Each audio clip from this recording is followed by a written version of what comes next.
నమస్తే ఫ్రెండ్స్, నేను మీ ఎర్రబెల్లి రజనీకాంత్. నేటి భారతం ప్రోగ్రాంకి స్వాగతం. వైజాగ్ స్టీల్ ప్లాంట్ని ప్రైవేటీకరణ చేసే విషయంలో మీరే పోరాటం చేసి కోర్టులో కేసులు వేసి మీరు ఆపానని అంటున్నారు. ఇప్పుడు అక్కడ ఉన్నటువంటి ఒక 2 లక్షల మంది వైజాగ్ స్టీల్ ప్లాంట్ ఓటర్లు ఉంటారు. అసలు ఈ విషయాన్ని వాళ్ళు యాక్సెప్ట్ చేస్తారా? అందరికి వాళ్ళు ఓట్లు వేస్తారా మీకు? తప్పనిసరిగా. అందులో ఎంత శాతం మా ఓట్లు సర్వేలో ఇవ్వవచ్చు? 60 నుంచి 80% స్టీల్ ప్లాంట్ ఓటర్స్ 2 లక్షలు పడతాయని, మీరు వాళ్ళకి క్రిస్టియన్స్ 4-5 లక్షల ఓటర్స్. మూడోది అన్నిటికంటే ముఖ్యం బీసీలు ఏకమైపోయారు.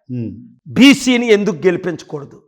3% ఉన్న కమ్మల్లో 5% ఉన్న రెడ్డి. నేను కమ్మారెడ్డికి వ్యతిరేకం కాదు, నాకు క్యాస్ట్ ఫీలింగ్ లేదు, నేను దళితుల అమ్మాయిని పెళ్లి చేసుకున్నాను. అయినప్పటికీ నాకున్న అన్ని టాలెంట్లు చూసి నాకు అవకాశం ఇవ్వడానికి విశాఖపట్నంలో ఎంపీగా ఎంవివి సత్యనారాయణే పోటీ చేయట్లేదు.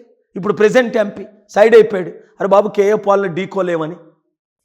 వాళ్ళ క్యాండిడేట్ వైఎస్ఆర్సీపీ క్యాండిడేటే దొరక్క కడప నుంచో విజయనగరం నుంచో శ్రీకాకుళం నుంచో తెచ్చుకుంటారట.